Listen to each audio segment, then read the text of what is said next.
بسم اللہ الرحمن الرحیم۔ ترکستان کے ایک شہر کا نام ہے فاراب۔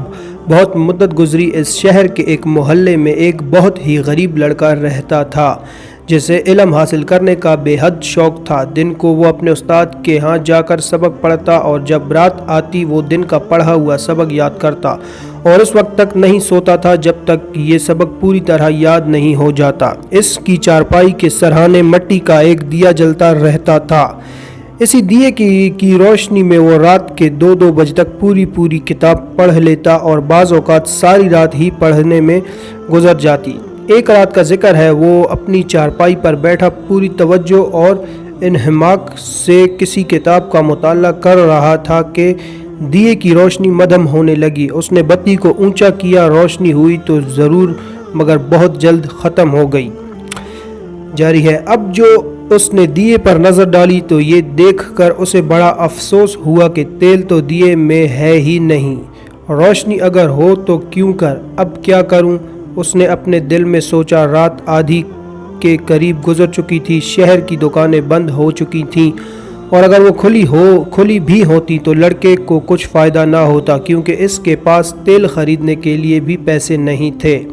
پیسوں کے بغیر کون دکاندار تیل دے سکتا تھا؟ اس حالت میں بہتر یہی تھا کہ وہ کتاب ایک طرف رکھ کر سو جائے، مگر ابھی تو اسے پورے 2 گھنٹے اور پڑھنا تھا۔ وہ یہ 2 گھنٹے کسی طرح ضائع کر سکتا تھا اور پھر دوسرے دن بھی اس کے پاس کہاں سے پیسے آتے؟ روٹی تو وہ ایک مسجد میں جا کر کھا لیتا اور محلے کے ایک بچے کو پڑھا کر جو رقم ملتی تھی اس سے وہ اپنے لیے معمولی کپڑے اور تیل خرید لیتا تھا، لیکن اسے حال ہی میں جتنے پیسے ملے تھے وہ خرچ کر چکا تھا۔ جاری ہے، دیے کے اس طرح بجھ جانے سے وہ بہت پریشان تھا۔ وہ اپنی کوٹری سے نکل کر دروازے پر آ بیٹھا۔ رات کا اندھیرا ہر جگہ پھیلا ہوا تھا، کہیں کوئی چراغ جلتا ہوا دکھائی نہیں دے رہا تھا، سب لوگ آرام کر رہے تھے۔ اتنے میں اس کی نظر روشنی کی ایک ننھی سی لکیر پر پڑی جو شاید دور کسی دیوار پر دکھائی دے رہی تھی۔ اسے دیکھتے ہی اس کے دل میں خواہش ہوئی کہ کاش یہ روشنی اس کے گھر میں ہوتی۔ روشنی دیکھ کر وہ اٹھ بیٹھا اور یہ معلوم کرنے کے لیے کہ یہ کہاں سے آ رہی ہے ادھر قدم اٹھانے لگا جدھر سے روشنی آ رہی تھی۔ اپنی کتاب وہ ساتھ ہی لے آیا تھا تاکہ موقع ملے تو اسی روشنی میں کتاب کا باقی حصہ پڑھ ڈالے اور پھر واپس آ جائے۔ کچھ دور جا کر اس نے دیکھا کہ وہ روشنی ایک قندیل میں سے نکل رہی ہے جو محلے کے چوکیدار کے ہاتھ میں تھی۔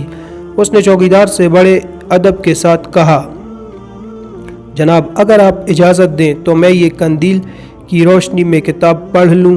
چوکیدار ایک نیک آدمی تھا، وہ سمجھ گیا کہ یہ غریب طالب علم ہے جس کے پاس تیل خریدنے کے لیے پیسے نہیں ہیں۔ وہ بولا، ہاں بیٹا پڑھ لے، میں تھوڑی دیر یہاں بیٹھوں گا، یہاں بیٹھ جا۔ لڑکا کتاب پڑھنے لگا۔ اب مشکل یہ تھی کہ چوکیدار ایک ہی جگہ زیادہ دیر نہیں بیٹھ سکتا تھا، اس لیے کہنے لگا، بیٹا اب تم گھر جاؤ اور سو جاؤ، مجھے آگے جانا ہے۔ لڑکا بولا، آپ ضرور آگے جائیے، جہاں جی چاہے، میں آپ کے پیچھے پیچھے چلوں گا۔ چوکیدار قندیل اٹھا کر آگے چلنے لگا اور لڑکا پیچھے پیچھے۔ اس طرح مطالعہ کرنے میں اسے بڑی دقت پیش آ رہی تھی لیکن اس نے ہمت نہ ہاری۔ وہ 4 بجے تک پڑھتا رہا اور پھر چوکیدار کا شکریہ ادا کر کے گھر چلا گیا۔ دوسری رات بھی یہی واقعہ ہوا۔ تیسری رات لڑکا آیا تو چوکیدار کہنے لگا، بیٹا لو یہ قندیل اپنے گھر لے جاؤ، میں نئی قندیل لے آیا ہوں۔ لڑکے نے یہ الفاظ سنے تو اسے اتنی خوشی ہوئی جیسے بہت بڑا خزانہ مل گیا ہو۔ وہ قندیل اپنی کوٹری میں لے آیا اور اطمینان کے ساتھ اپنا کام کرنے لگا۔ چند روز کے بعد اسے پیسے ملے تو وہ بازار سے تیل خرید لایا اور اسے دیے میں ڈال دیا۔ کئی دن گزر گئے اور پھر کئی سال لڑکا جوان ہو گیا۔ جیسے جیسے اس کی عمر بڑھتی چلی جاتی تھی اس کا علم بھی بڑھتا جاتا اور پھر ایک دن ایسا آیا کہ وہ اپنے وقت کا سب سے بڑا استاد بن گیا۔ بڑے بڑے عالم فاضل لوگ دور دور سے اس کے پاس آتے اور اس سے علم حاصل کرتے تھے۔ وہ علم کا ایک ایسا دریا بن گیا جس سے علم کے پیاسے اپنی پیاس بجھاتے رہتے تھے۔ جانتے ہو بچوں یہ لڑکا کون تھا؟ یہ تھا ابو نصر فارابی۔ فارس ایران کے اس عظیم مسلمان فلسفی اور سائنسدان کی وفات کو کئی سو برس گزر چکے ہیں، مگر اس کی عزت و عظمت میں کوئی فرق نہیں آیا۔